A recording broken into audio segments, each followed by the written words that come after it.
Good morning, students.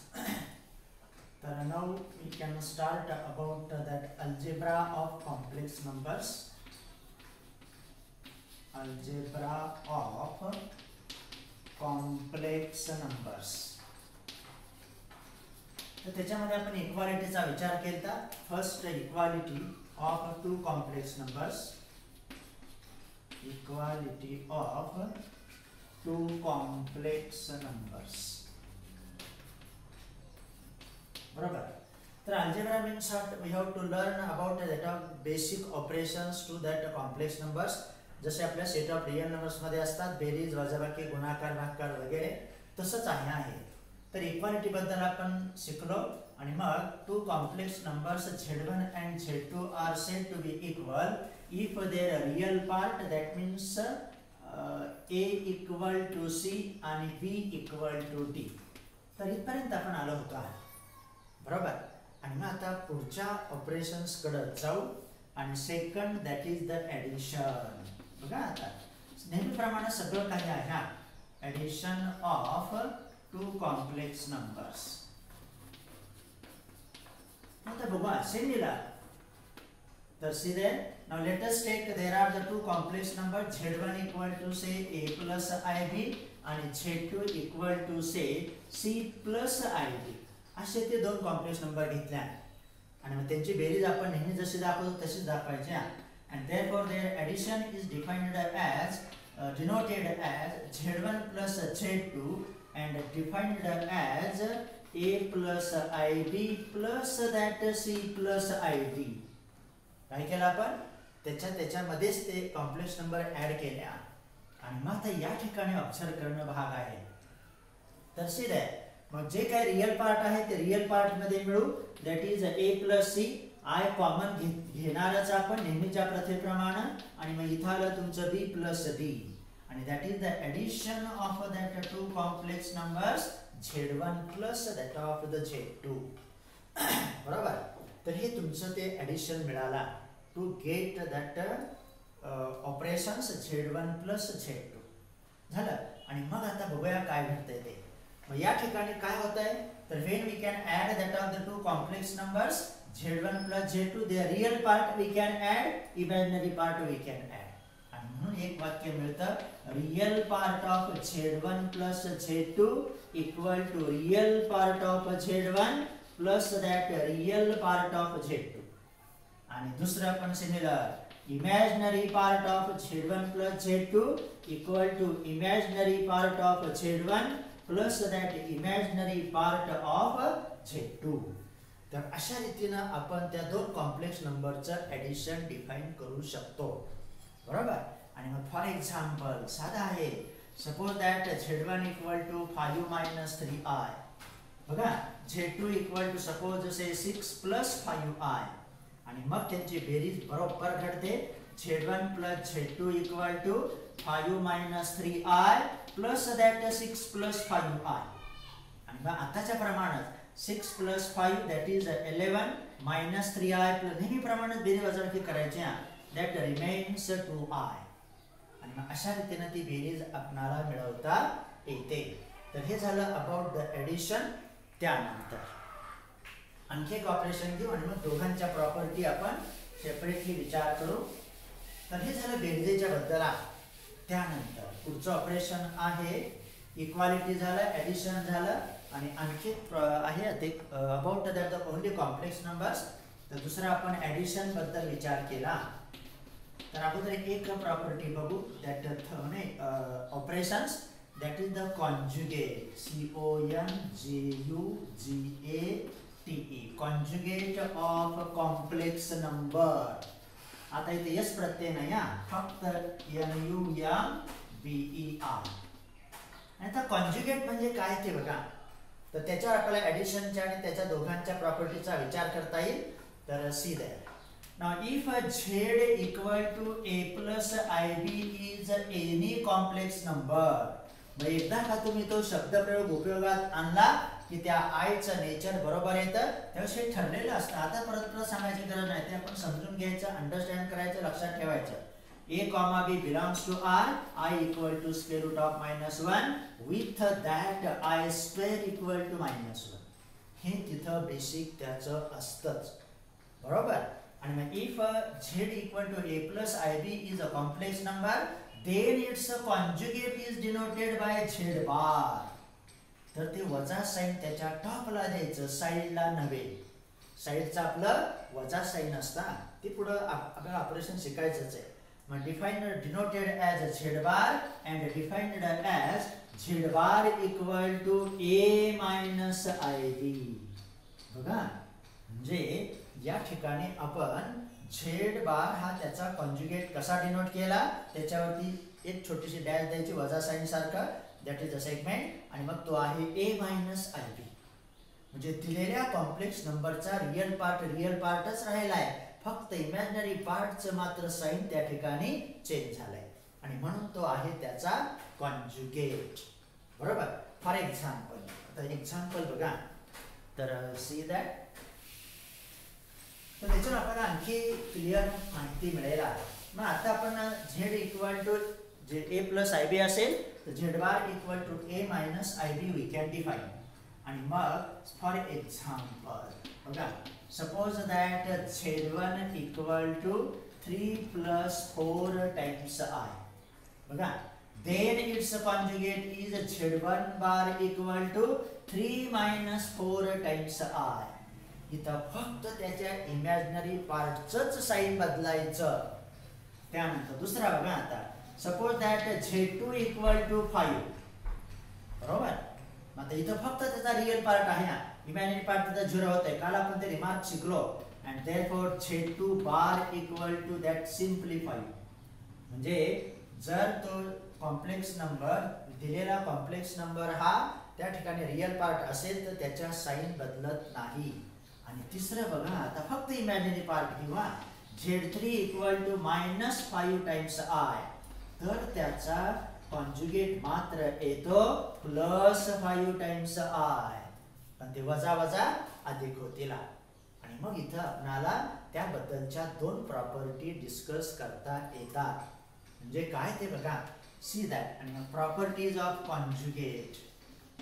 आणि मग आपण ॲडिशनच्या सांगू, प्रॉपर्टीज ऑफ त्याला conjugate of complex number, GA conjugate, JUGATE, conjugate of complex number. तर पहिली साधी आहे, if we can take the conjugate of conjugate. परत याचा जर तुम्ही कॉन्जुगेट घेतला तर परत हाच नंबर येणार. z1 बारचा बार घेतला की 3 minus 4i चं रूपांतर 3 plus 4i मध्ये होतं, that becomes that of the z. आणि मग त्यानंतर second, if we can take the conjugate, बघा आता इथं काय आलं तुमचं, z2 आहे 5, z2 बार सुद्धा 5 आहे. आणि मग बघा, if z equal to z bar, आता आपण इथं सफिक्स दिलते, आता इथं जनरल माहिती देऊ. If z equal to z bar, then the complex number z is purely real, PURELY. तर त्यावेळेस आपला कॉम्प्लेक्स नंबर हा प्युअरली रिअल नंबर असतो, बरोबर. त्याचं समोर आहे उदाहरणाने की प्रॉपर्टी सुद्धा. आणि तिसरा बघा, now if z equal to -z bar, आता हे इथं घडलंय, if z equal to -z bar, then it is a purely imaginary number. आणि हे तर आपल्याला मिळून जातात, म्हणून तर तसे उदाहरण आपण त्या ठिकाणी कॉल केल्या. z3 बरोबर -5i होतं, तर z3 बार आलं +5i, दोघं एकमेकांचे निगेटिव्ह आहेत, म्हणून तीच प्रॉपर्टी इथं कॉल केली. z equal to -z bar, then it is a purely imaginary number. तर असे हे त्याचे 3 गुणधर्म झाले. त्यानंतर आता कॉन्जुगेट शिवाय आपल्याला त्या ठिकाणी ॲडिशनच्या प्रॉपर्टी सांगता येत नव्हत्या, त्याच्यात 2 प्रॉपर्टी आहेत कॉन्जुगेट संदर्भात. तर बघूया आता काय घेतंय ते. मग ॲडिशनला आपण डिफाइन केलं, तर मग त्यावेळेस काय काय आलं, आता बघा, तर इथं देतो परत, properties of addition of complex numbers. तर बघा, आपण आता डिफाइन केलं, परत एकदा सांगतो. Z1 plus Z2 equal to A plus IB plus that C plus ID. बरोबर. मग व्याख्येप्रमाणे ज्याचा त्याचा रियल पार्ट इथं आला. A plus IB plus I times B plus D. A plus C real part म्हणूनच आपण असं वाक्य दिलं बघा आता. Real part of Z1 plus Z2 equal to real part of Z1 plus real part of Z2. तसंच imaginary part बद्दल सुद्धा कळतंय. Imaginary part of Z1 plus Z2 that is equal to imaginary part of Z1 plus that imaginary part of Z2. तर अशी ती बेरीज आपण define केली होती. बरोबर. आणि मग आता त्या प्रॉपर्टी बद्दल आपण विचार करू. तर त्यासाठी आपल्याला अगोदर कॉम्प्लेक्स नंबर मानावे लागतील. मग see that now let Z1, Z2, Z3 are 3 complex numbers. तर असे हे 3 कॉम्प्लेक्स नंबर मानू. बरोबर. In short that is a complex numbers. आणि मग ते 3 किती प्रॉपर्टी आहे त्याचा विचार करू. तर पहिली प्रॉपर्टी आहे हे प्रत्येक नंबरच्या बद्दल आपण रियल नंबर मध्ये तर शिकलोच. आता इथं पण काय होतंय ते बघा. Then first Z1 plus Z2 equal to Z2 plus Z1. जिथं काय झालं आपलं Z1 plus Z2 equal to Z2 plus Z1. आपल्या सेट ऑफ रियल नंबर्स मध्ये बघा 3 अधिक 5 बरोबर 5 अधिक 3च राहतं. दॅट बिकम्स 8 आणि that is the special name with that property. आणि मग त्या प्रॉपर्टीला एक ठराविक नाव आहे. It is called commutative law. COMMUTATIVE. Commutative law म्हणजेच काय क्रमनिरपेक्षतेचा गुणधर्म. म्हणजे इथं क्रम जरी बदलला Z1 प्लस Z2 काय आणि Z2 प्लस Z1 काय दे हॅव सेम मीनिंग म्हणून त्याला म्हटलं जातं कॉम्युटेटिव्ह लॉ. त्यानंतर आता बघा Z1 plus Z2 plus Z3 तीन संख्यांची बेरीज जसे आपण करतो तसंच इथं पण कॉम्प्लेक्स नंबरच्या बद्दल आहे. That is equal to Z1 plus Z2 plus Z3. जिथं काय झालं अगोदर शेवटच्या दोघांची बेरीज केली पहिल्यात मिळवली किंवा पहिल्या दोघांची बेरीज केली आणि तिसऱ्यात मिळवली आणि त्याला म्हणायचं असोसिएटिव्ह लॉ. हे आता लक्षात ठेवायचा. नेहमी येणार बघा हे शब्द असोसिएटिव्ह लॉ. त्याला मराठीत आपण म्हणतो साहचर्य गुणधर्म. बरोबर. म्हणजे ही बेरीज घडताना अशा रीतीने ती घडत असते अबाउट दॅट कॉम्प्लेक्स नंबर्स. त्यानंतर थर्ड प्रॉपर्टी बघा Z plus 0 equal to 0 plus Z equal to that Z. Z म्हणजे आपला कॉम्प्लेक्स नंबर. 0 म्हणजे तुम्ही रियल नंबर घ्या किंवा कॉम्प्लेक्स नंबर घ्या. दोन्ही आपल्याकडे आहेत. कॉम्प्लेक्स नंबर म्हटलं तर त्याला आपण 0 प्लस I टाइम्स 0 ह्या स्वरूपात कॉल करतो. तसाच तो मीनिंग घ्यायचा. आणि इथं सुद्धा ती बेरीज बदलत नाही. जसं आपलं संख्यामध्ये 3 अधिक 0 बरोबर 0 अधिक 3 बरोबर 3च राहतं. हे आपण कधीही विचार करत नाही. किती साध्या गोष्टी आहेत पण ते नियमानुसार सगळं काही चाललेलं असतं. बरोबर. आणि मग इथं पण तेच घडतंय. Z plus 0 equal to 0 plus Z equal to Z. आणि मग याला म्हणायचं आयडेंटिटी लॉ. Identity law. कारण 0 हा तिथं आपला जसा इथं संख्येमध्ये बेरीज एकक असतो किंवा आयडेंटिटी तसंच इथं 0 कॉम्प्लेक्स नंबर हा सुद्धा तिथं आपणाला प्रॉपर्टी मिळून देतो ॲज आयडेंटिटी. आयडेंटिटी मध्ये काय त्याच्यात तो ऍड केला किंवा त्याच्यामध्ये दुसरा कॉम्प्लेक्स नंबर ऍड केला तोच कॉम्प्लेक्स नंबर राहतो. त्यानंतर चौथी प्रॉपर्टी आता आहे कॉन्जुगेट संदर्भात. म्हणून तर आपण त्याला अगोदर कॉन्जुगेटला डिफाइन केला झालं. आणि मग बघा तर see that Z1 plus Z2 बार. काय म्हटलं आपण इथं आता Z1 plus Z2 bar that is equal to Z1 bar plus Z2 बार. म्हणजे दोन कॉम्प्लेक्स नंबरच्या बेरजेचा कॉन्जुगेट हा त्या दोन कॉम्प्लेक्स नंबरच्या कॉन्जुगेटच्या बेरजे बरोबर असतो. म्हणजे इथं अगोदर इथं बेरजेचा कॉन्जुगेट घेतला इथं दोघांचे सेपरेट कॉन्जुगेट घेऊन मग बेरीज केली तरी तो अर्थ बदलत नाही. Z1 plus Z2 bar equal to Z1 bar plus that of the Z2 bar. आणि फिफ्थ प्रॉपर्टी आहे बघा. आता आणखी लक्ष ठेवायचं आहे. तर if we can take any complex number z and add with its conjugate. बघा आता म्हणजे काय येते ते बघा अनुभवाच. z equal to a plus ib. बघा z बार कॉन्जुगेट म्हणजे कोण, फक्त त्याचा इमॅजिनरी पार्टचं साइन बदलायचं आणि जर बेरीज केली तर आपल्याला फक्त 2 टाइम्स ऑफ a येत आहे which is a real number. बरोबर, त्यामुळे हे लक्षात आलं पाहिजे. z plus z bar that is equal to 2 times of a, where z equal to a plus ib. किंवा जर आपण त्यांचं ऍडिशन घेतलं तर z plus z bar a वाटल्यास इन जनरल दिवा तो a हा आपला रियल पार्ट होता 2 times of real part of z असं म्हटलं तर आणखी योग्य आहे. आणि जर असं जरी दिलं तरी काय फरक नाही.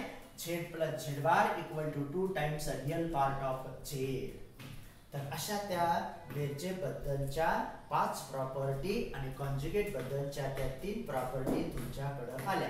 कॉन्जुगेट अगोदर सांगितलं कारण हे तिथं डिस्कस करायचं होतं. तर हे झालं 3 प्रॉपर्टी. कोण त्या ठिकाणचं इक्वालिटी, ऍडिशन, कॉन्जुगेट आणि आता जाऊ पुढच्याकडं दॅट इज सबस्ट्रॅक्शन. तर कोण SUBTRACTION,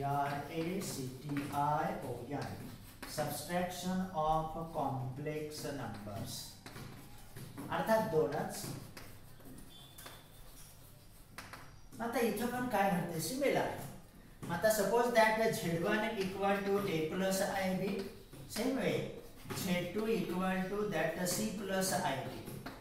बघा then their subtraction is denoted as usual z1 minus z2 and defined as a plus ib minus that of the c plus id. त्यावेळेस तीच वजाबाकी घडत्या. जसं बेरीज तशीच वजाबाकी, काही बदल नाही. आणि मग इथं येतं रियल पार्ट मधून रियल पार्ट वजा होतो ते शब्दात सांगायचं आहे आपल्याला a minus c plus i times that b minus d. ही झाली त्या 2 कॉम्प्लेक्स नंबरची वजाबाकी. म्हणून बघा कॉन्जुगेटला लिहिताना आपण काळजी घेतली पाहिजे. साइडला जर का तुम्ही वजा साइन दिलं तर ते वजा होतं आणि टॉपला दिलं तर ते कॉन्जुगेट होतं. म्हणून हे फरक आपल्याला लक्षातच राहायला हवे. बरोबर. आणि मग बघा and therefore we can say that z real part of, बघा आता real part of z1 minus z2 equal to real part of z1 minus real part of z2 a minus c. a हा z1 चा real part होता, c हा z2 चा real part होता. Imaginary पार्टला पण तसंच घडणार. Imaginary part of z1 minus z2 equal to imaginary part of z1 minus that imaginary part of z2. बेरजेला पण तसंच आलं होतं, वजाबाकीला पण तेच येणार.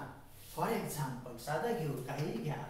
For example let z1 equal to 6 plus 5 times i, z2 equal to that is 3 minus 2 times of i. कसंही घ्या. आणि मग बघा therefore z1 minus that z2 अगोदर सेपरेटली कॉल करा, नंतर तुम्हाला एक पटकन मिळतात. फक्त आता ते अंडरस्टँड होणं गरजेचं आहे. 3 minus 2i आणि मग वजाबाकी करायची. 6 वजा 3 आले. याला काही जास्त नाही वेळ लागत. 5i फक्त साइनकडे लक्ष ठेवायचा. 5i minus minus plus that is 7 times i. तर अशी ती वजाबाकी झाली त्या 2 कॉम्प्लेक्स नंबरची. म्हणजे रियल पार्ट मधूनच रियल पार्ट वजा करायचा, इमॅजिनरी पार्ट मधूनच इमॅजिनरी पार्ट वजा करायचा आणि त्याला आय हे साइन मात्र द्यायचं. झालं. त्यानंतर तर आता 4 प्रॉपर्टी झाल्या. कोण इक्वालिटी, नंतर ऍडिशन, नंतर कॉन्जुगेट, आता सबस्ट्रॅक्शन आणि मग fifth property that we have to discuss. तर आता 5वी प्रॉपर्टी कोण आहे ते बघा. मग आता आपण त्या ठिकाणी जाऊ त्याच्या स्केलर मल्टिप्लिकेशन कडे. SCALAR म्हणजे सहगुणकाची भाषा. इथं पण ती आहे. जसं आपण आपल्या समीकरणामध्ये 3x - 5y वगैरे असं गुणतो तसंच आहे इथं. तर see that Now if z equal to a plus ib be a complex number, आता तो कॉम्प्लेक्स नंबर म्हटले की परत मागासारखं लक्षात ठेवायचं ab belongs to r, I equal to square root of -1 with that I square equal to -1. हे मूळ अजिबात विसरणे नाही. z equal to a plus ib आहे and k is any real number, तो कोणताही रियल नंबर असेल that is a scalar. 0 चालेल, माइनस वजा चालेल, अपूर्णांक चालेल, पूर्णांक चालेल, काही प्रश्न नाही. then the scalar multiple of that complex number z by a scalar k is denoted by k times z. जसं आपण 3 times x 3 times y असं गुणतो तसंच k times z and defined as k times z equal to k into bracket a plus ib. आणि इथं फक्त प्रत्येकाला गुणायचा, real पार्टला पण imaginary पार्टला पण. याचा अर्थ ते आलं k times a plus i into bracket k times b. तर याला म्हणायचं scalar multiplication. For example, suppose that a equal to 3 minus 2 times i. समजा आपल्याला त्याची तिप्पट पाहिजे असेल 3 टाइम्स z, तर 3 न गुणायचा सगळीकडे. 3 इंटू ब्रॅकेट 3 मायनस 2i, आणि ते विस्ताराचे नियम डिस्ट्रीब्युटिव्हला सगळीकडे सारखेच आहेत. आणि 3 3 9 आले, हे मायनस साइन आहे तसं 3 2 6 मायनस 6 टाइम्स i. बरोबर.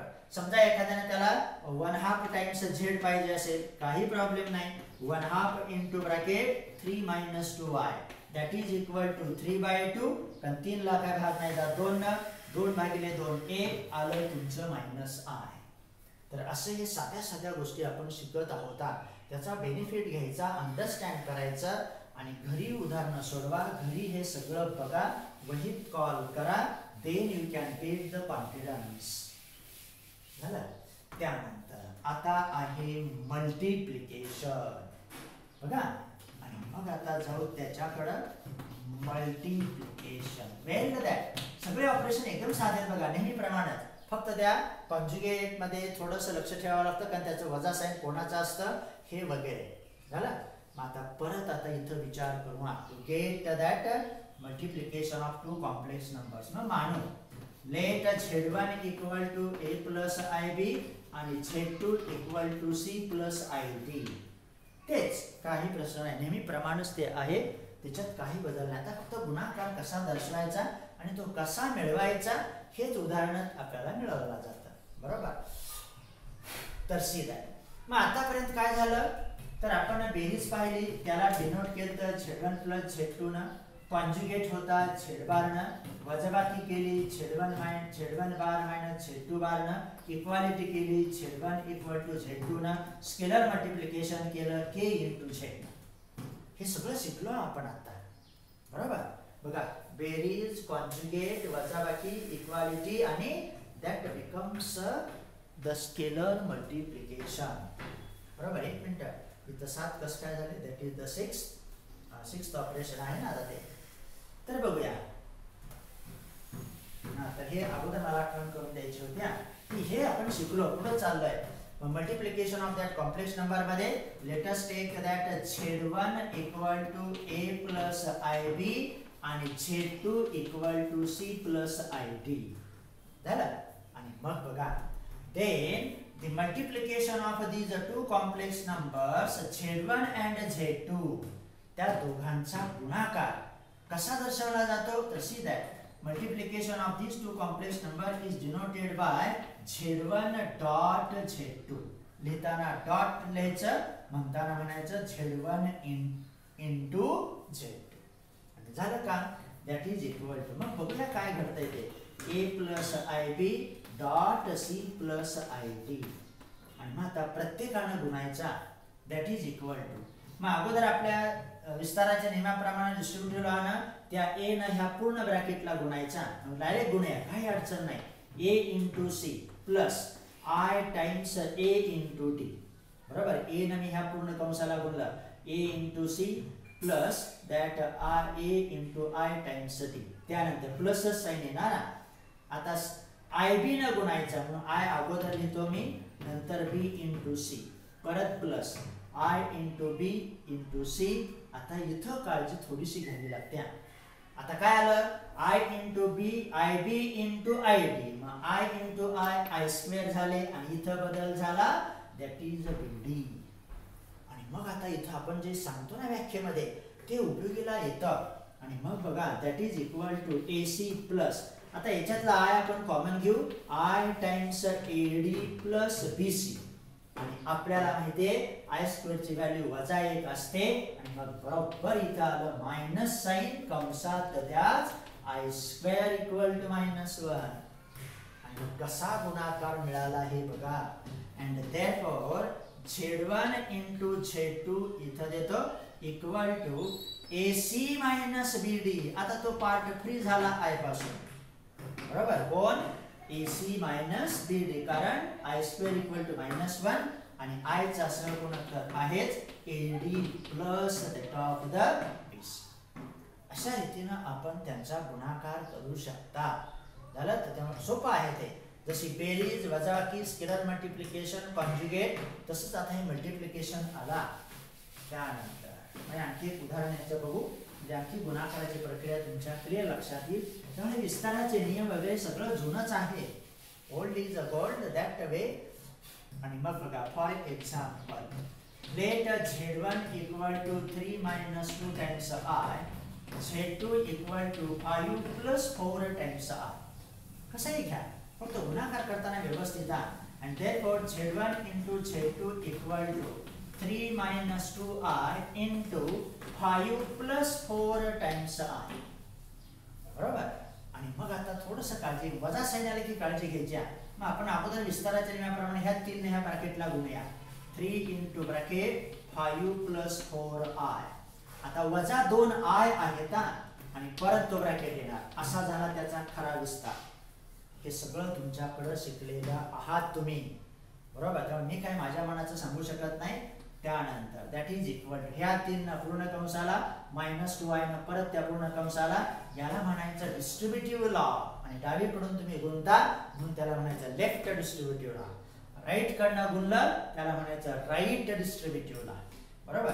आता काय अडचण आहे, 3 परत गुणा, 15 आले, 3 4 I, 12 टाइम्स I झाले. नेहमीप्रमाणेच मग जसं गुणलं तसं. त्यानंतर आता -2I आहे म्हणजे -10I, परत वजा, अगोदर साइनचा गुणाकार बघा, वजा गुणिले अधिक वजा आलं, 2I into 4I 8I square. तर हे तिथं द्याच, एक स्टेप जाऊ द्या, पण आपल्याला त्याचं कन्फ्युजन होऊ नको, व्हायला नको. 12I - 10I प्लस 2I शिल्लक राहिले आणि हे वजा 8 आणि I स्क्वेअरची किंमत आली तुमची वजा 1. आता I स्क्वेअरच्या ऐवजी आपण वजा 1 लिहितो, तेव्हा पुढे लिहिण्याची काही आवश्यकता नाही. आणि मग आता बघूया, मग 15 प्लस 2 टाइम्स I वजा वजा अधिक 8 झाले. तर अशी ती गुणाकाराची प्रक्रिया घडत असते. कसं घडतंय हे थोडंसं काळजीपूर्वक बघायचं आणि मग आपलं काम संपलं. Z1 into Z2 equal to 15 आणि 8 23 आले. ह्या बेरीज वजाबाकी गुणाकाराला चुकू नका. तर असा तो गुणाकार त्या कॉम्प्लेक्स नंबरचा मिळतो, बरोबर. तर these are the important things about that complex numbers. तर हे बेसिक ऑपरेशन्स आपले सर्व मिळाले, बरोबर. त्यानंतर तर आता सगळं आला तुमच्याकडे. अजून एक राहिले, पण त्याच्यासाठी आपल्याला आणखी एक पुढचा मुद्दा डिस्कस करणे आहे, तर तो लगेच डिस्कस करू. तो पण इंटरेस्टिंग आहे. तर आतापर्यंत आपण जे काही ऑपरेशन्स डिफाइन केले, that is equality, conjugate, addition, scalar multiplication, subtraction आणि मल्टिप्लिकेशन. आणि आता 7वा मुद्दा आहे, that is now powers of that imaginary unit I. तर त्या I च्या पॉवर्स कशा येतात याचा आता विचार करू, बरोबर. तर म्हणजे बघा आपण थोडंसं आज काहीतरी मिळवल्यासारखं होईल. तरी बेरीज वजाबाकी गुणाकार वगैरे सोपा होता. आता हे पण सोपं आहे, तसं काय अवघड म्हणायचं काही कारण नाही. मग पॉवर्स ऑफ I.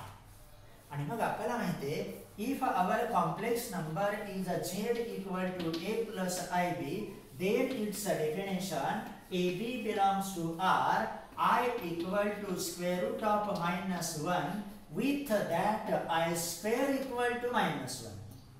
बरोबर. तर असं आपण डिफाइन केलं तर सुरुवात आपण इमॅजिनरी युनिट पासून केली होती I equal to square root of -1 आणि पुढे ते दिलंच होतं I स्क्वेअर इक्वल टू -1. मग आता नेहमीच त्या I च्या पॉवर 1 किंवा 2 येतील असं नाही. ते कितीही देऊ शकतात. I raised to 1000, I raised to 88, I raised to 19 कितीही देऊ शकतील. मग ते आपल्याला मिळवता आलं पाहिजे. मग जसं I स्क्वेअर जो मिळाला ना गुणाकार करताना किंवा मल्टिप्लिकेशन करताना बरोबर, तर त्याचा हा उपयोग करता आला पाहिजे. तर सी दॅट आता त्यासाठी काय काय करायचं ते बघा. मग अगोदर एका पॉवरचा विचार करू. मग त्याच्यातला पहिला मुद्दा बघा, म्हणजे सेपरेट सांगतो, तुमच्या पुस्तकात आहेच, क्लिअर आहे बघा, काही प्रॉब्लेम नाही.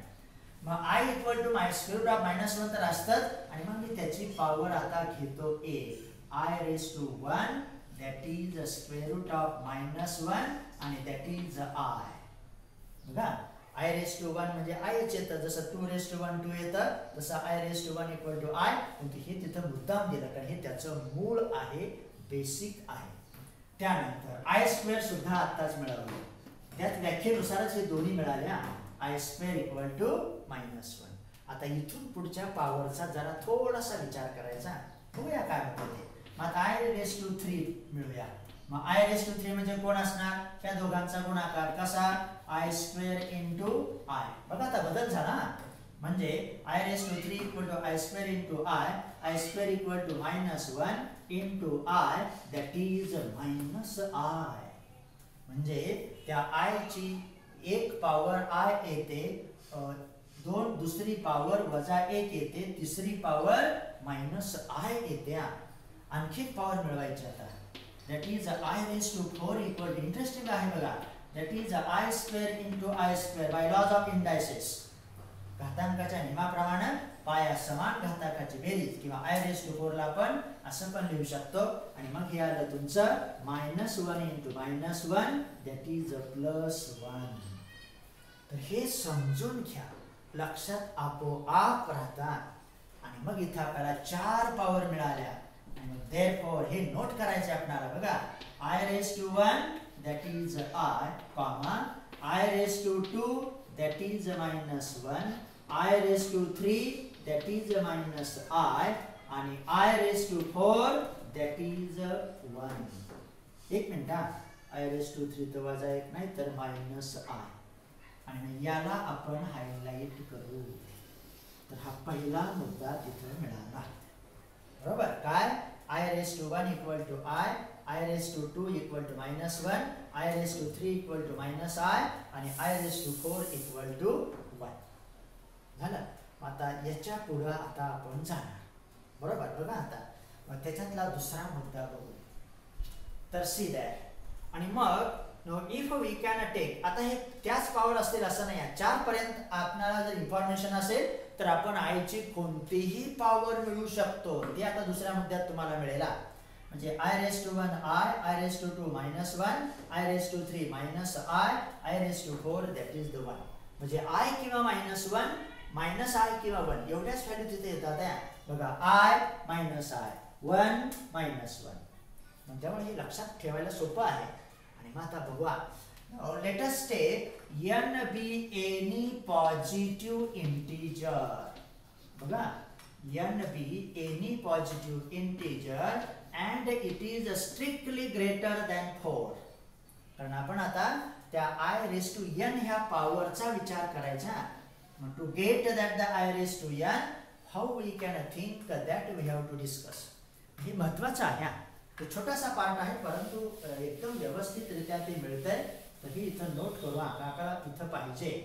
तर काय आलं पहिल्या रिझल्ट मध्ये I raised to 1 I raised to 2 -1, I raised to 3 -I आणि I raised to 4 परत 1. तर ह्या व्हॅल्यू त्याच येत जातात. आता हे हायर पॉवरला कसं घडतंय त्याचा विचार करायचा. तर हे माहित असले की आपण काही करू शकतो. फक्त लक्षात ठेवायचं I equal to square root of -1, I square equal to -1 सगळं बरोबर येतं. आणि मग see that to find that I raise to n let n be positive integer, तो धन पूर्णांक असेल आणि आता तो 4 पेक्षा मोठा आहे. then how to collect that the nth power of that imaginary unit I? मग आता त्यासाठी काय करायचं बरं, तर first divide two that n, जी काही n पॉवर आहे बाय दॅट ऑफ द 4. मग आपण आता काय करणार, ते n कोण आहे हे आपल्याला माहित नाही, मग ते 10 असतील, 15 असतील, 1600 असतील, 1700 असतील, किती असू द्या, divide to n by 4 and let it will have the remainder r. समजा त्याचं REMAINDER and it will have the remainder r असं देतो r and quotient is QUOTIENT and quotient is m. म्हणजे काय बरं, ज्यावेळेस तुम्ही n ला असं असतं ना, आपल्या भागाकाराचं साइन असं असतं बघा, इथं n आपण 4 न भागलं, भागाकार आला तुमचा m आणि हे काहीतरी कॅल्क्युलेशन वगैरे करून बाकी राहिली समजा r, तर त्याला आपण म्हणतो रिमाइंडर, बरोबर. आणि मग हे भागाकाराची प्रक्रिया आपल्या समीकरणाच्या भाषेत कसे लिहितो बरं आपण आता, ते सगळं तुमच्याकडे आहे. n ला तुम्ही 4 न भागता, याचा अर्थ काय, n इक्वल टू, मग n इक्वल टू कोण असतं, 4m plus that reminder r. आणि मग आता आपल्याला याचा विचार करणे आहे, सी दॅट. आणि मग बघूया, तर काय म्हणतोय आपण, late n be the positive integer n greater than, strictly greater than 4, then to find that I raised to n, first divide to that nth power by that of the 4, then its remainder is r and quotient is m. Then we can express n equal to 4m plus r. आणि तो r आता महत्वाचा आहे. Fair जी काही बाकी राहते ती कशी असते बरं, 4 पेक्षा मोठी असेल का, अजिबात नाही. आणि मग ती एक तर बाकी 0 येते, त्यावेळेस तुमचा पूर्ण भाग जातो, बाकी राहिली तर भाग पूर्ण जात नाही. हे आपण 4थीत, 5वीत, 6वीत शिकलेले आहात. किती महत्वाचं आहे, बरोबर. आणि मग बघा, fair 0 less than or equal to r, strictly less than 4, त्यावेळेस तुमच्या r ची किंमत एक तर ती 0 असेल किंवा 0 पेक्षा मोठी 1, 2, 3च असणार, 4 पेक्षाच ते लहान असणारा. आणि 4 पर्यंतचं रिझल्ट आपल्याकडे आहे. झालं, तर हे झालं त्या higher n power to get that of the higher power of that imaginary unit I. मग असा तो भागाकार केला. मग आता आपलं काय झालं, i ची पॉवर कशी तयार झाली, मग बाकी कोण वगैरे सगळं समोर आहे ना तुमच्या, तर हे तिथे लक्षात ठेवा, काही अडचण नाही. आणि मग बघूया, and therefore that I raised to n equal to I raised to 4m plus that r. त्या n लाच आपण कसं लिहिलं, 4m plus r. ते I raised to 4m किती आहे ते नंतर येईल तुमच्याकडे. आणि मग ते आलं तुमचं, बघा, that is I raised to 4m. बघा, त्याला मी असं लिहिणार आहे आता, I raised to 4m into I raised to r. r असा द्यायचा, असा दिला तर सगळीकडे तसा द्यायचा, I raised to r. आणि r तुमचा 4 पेक्षा लहान आहे, याचा अर्थ त्याची क्वांटिटी किंवा त्या व्हॅल्यू तुमच्याकडे असतात. आणि मग आता I raised to 4 चा कसा उपयोग होतोय ते बघा. तर सी दॅट नाउ हियर, आता त्या I raised to 4m ला पण आता इथे विचारात घ्यायचा. मग आता I raised to 4m ची किंमत मिळू शकलो तर काही अडचण नाही, I raised to r तुमच्याकडेच आहे, पण r ची किंमत एक तर ती 0 असणार, 1 असणार, 2 असणार किंवा 3 असणार, त्याच्यापेक्षा मोठी नसणार, म्हणून तर ती बाकी आहे, रिमाइंडर आहे. आणि मग आता बघूया, नाव I raised to 4m. बघा, तर त्याला कसं लिहितोय आपण, that is equal to I raised to 4 bracket raised to m, that is by laws of indices. हे मी माझ्या मनाचं सांगत नाही, हे तुमच्या घातांकाच्या नियमामध्येच आहे. आणि आता इथं आपण रिमाइंडर पर्यंत आलतो, 3 पर्यंत आलतो, तर 4 चा उपयोग करा. मग आपल्याकडे आहे I raised to 4 equal to 1 आणि 1 raised to anything that is always 1. झालं, किती महत्वाचा पाठ मिळाला.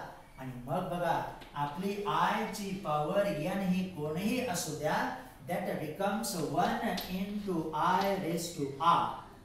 Fair, that is I raised to r, where r is the remainder. त्यावेळेस r हा तुमची बाकी असेल, असा किंवा here r is the remainder. ती बाकी राहते, पूर्ण भाग गेला तर काहीच प्रॉब्लेम नाही हा, बरोबर. आपण ते 4 च्या पटीत येतो, काही अडचण येत नाही. आणि मग i raised to r मध्ये r तुमचा 0 1 2 3 पैकी असतो, ते आपल्याकडे माहिती असते. झालं. त्यानंतर दुसरा एक मुद्दा आता बघा, कधी कधी निगेटिव्ह पॉवर असते. मग i raised to -4m आता त्याला मिळू बघा, that is equal to 1 upon i raised to 4m. हे परत घातांकाच्या नियमाप्रमाणे चाललं. किती व्यवस्थित आहे बघा. i raised to -4m equal to 1 upon i raised to 4m. आणि i raised to 4m ची किंमत किती असते? एकच असते. 1 भागिले 1 सुद्धा एकच. आणि इथं हे दोन्ही रिझल्ट आता एकत्रित कसे येतात ते बघा. and therefore i raised to 4m equal to i raised to -4m. आणि ते सुद्धा काय असतं तुमचं? एकच. आणि मग आपण याचा उपयोग करून आपणाला कितीही i ची पॉवर मिळवता येते, बरोबर. त्यानंतर मग आता हे सगळं कसं लक्षात ठेवायचं बघा, त्यासाठी एक तुमच्या पुस्तकात त्याने एक डायग्राम दिलेली आहे, त्याचा आता उपयोग करू. तर सी दॅट म्हणजे i raised to 4m चा अर्थ मिळाला बघा, किती व्यवस्थित. i raised to 4 equal to 1 आहे, याचा अर्थ i raised to 4 raised to m. एक ची कितीही पॉवर घेतली तरी ती एकच येते, त्याचा बेनिफिट इथं घेतला. आणि मग दोन्ही गोष्टी मिळाल्या. i raised to -4m सुद्धा एकच राहतं आणि i raised to 4m सुद्धा एकच राहतं, बरोबर. तर हे सगळं तुमच्याकडं मिळवताना लक्ष ठेवा, पुस्तकात व्यवस्थित बघा. झालं. त्यानंतर मग आता एक विचार करू, लक्षात आलं तर बघा. आता मी काय काय करत आहे त्या ठिकाणी. तर first take that i raised to 1 equal to that of the i. बघा त्याला एक कंस टाकतो, म्हणजे हे तुम्हाला कसं मिळतंय त्याचा विचार होईल. i raised to 1 equal to i. त्यानंतर इकडे येतो आता i स्क्वेअर इक्वल टू -1. त्याला एक ब्रॅकेट टाकू. त्यानंतर इकडेच काय घेतलं, कारण आपल्याला माहिती आहे अँटी क्लॉकवाईज डायरेक्शन आणि क्लॉकवाईज डायरेक्शन बघू. त्यानंतर इथं आता तुमच्या पुस्तकात ते आहे बघा. आता इथं i raised to 3 ला जाऊ. i raised to 3 बरोबर किती आहे तुमच्याकडं? -i. बघा काय घडतंय. तर ही काळजीपूर्वक बघा, काही नाही त्याच्यामध्ये, फक्त एवढे 4 स्टेटमेंट आणि i raised to 4m लक्षात ठेवायचं. आणि i raised to 4 equal to 1. बघा हे विरुद्ध आले. i raised to 1 i raised to 3 -i. ही पॉवर 1, ही पॉवर ऑड, ही पॉवर इवन, ही पॉवर इवनच. परंतु इकडे आले तुमचे -1, इकडे आले तुमचे +1. आणि ह्या डायरेक्शन न जायचं. आता इन अँटी क्लॉकवाईज हे आपण शिकलो, ह्या डायरेक्शन. आता बघा कसं होतंय. That is here, that is here. आता i raised to 4 पर्यंत आपण आलो आहे. याचा अर्थ ह्याच्या बरोबर आणखी कोणतरी मिळतंय आणि मग याच्या बरोबर आणखी येतं, that is equal to i raised to 5. बघा इथून इकडे i raised to 4 आले की i raised to 5. बरोबर इकडे लगेच कोण असणार? i raised to 6 असणार. i raised to 6 equal to परत एवढंच. याच्या बरोबर हेचा म्हटलं इथंच दिवस. हा काही गरज नाही. i raised to 6 आले, परत इथं i raised to 7 equal to हेच i raised to 7 इथं इक्वल टू साइन असं देतो. परत इथं आलं equal to i raised to 8. मासे हे सर्कल रोटेट करत चला, तुम्हाला ते बरोबर प्राप्त होतं. झालं. आता तुम्ही म्हणाल क्लॉकवाईज डायरेक्शननं काय घडतंय ते. मग आता बघा, मग आता आपण ते थोडंसं त्याला आणखी विचारात घेऊ. आता हे झालं पॉझिटिव्ह साठी. i raised to 1 2 3 4. परत इथं येतं 5 6 7 8. परत इथं येणार i raised to 9 i raised to 10 i raised to 11 i raised to 12. बघा 4च्या फरकानं ते तयार होत चालतात, बरोबर. तर असं तुम्ही कितीही सर्कल, फक्त हे 4 ब्रॅकेट तुमच्याकडे पाहिजेत. i raised to 1 i square -1 i raised to 3 -i raised to 4 1. परत i raised to 5 i raised to 6 i raised to 7 i raised to 8 9 10 11 12 13 14 असं ते सर्कल रोटेट होत जातं. तर असं तुम्ही लक्षात ठेवू शकता. या सर्वांच्या व्हॅल्यू एकच आहे. कोणाकोणाच्या? i raised to 9 i raised to 5 i raised to 1 ते iच राहणार. i raised to 2 i raised to 6 i raised to 10 -1च राहणार. i raised to 3 i raised to 7 i raised to 11 -iच राहणार. I raised to 4, I raised to 8, I raised to 12 1च नाही. आता negative पॉवरचा थोडासा इकडे separate विचार करू. तर हे झालं. तर आता निगेटिव्ह साठी मी आतमध्ये त्यांना कॉल करू, बघू काय काय घडतंय ते. मग प्रथम घेऊया I raised to -1. आपण पॉझिटिव्ह पॉवरचा विचार केला. हे सगळं इंटरेस्टिंग आहे हा, म्हणून तरी तुम्ही शिका व्यवस्थितरित्या. That is 1/i bye laws of indices. 1/i आलं. मग आता 1/i, मग त्याला मला आणखी अंशस्थानी आणायचंय. मग i ला गुणवा. बघा अंशस्थानी i ला गुणलं 1 i इज मल्टिप्लाइड टू 1 आणि इथं झाले i². म्हणजे अंशाला आणि छेदाला i ने गुणलं i/i². i² ची किंमत तुमच्याकडे आहे -1 म्हणून आले -i. बघा किती व्यवस्थित येत आहे. म्हणजे i raised to -1 ची किंमत काय आली तुमची -i आणि ती इथं आहे. म्हणून हेच कुठे येतात बघा. That is i raised to -1. बरोबर. त्यानंतर आता i raised to -2 किती येते बघूया. I raised to -2 equal to 1/i² by laws of indices.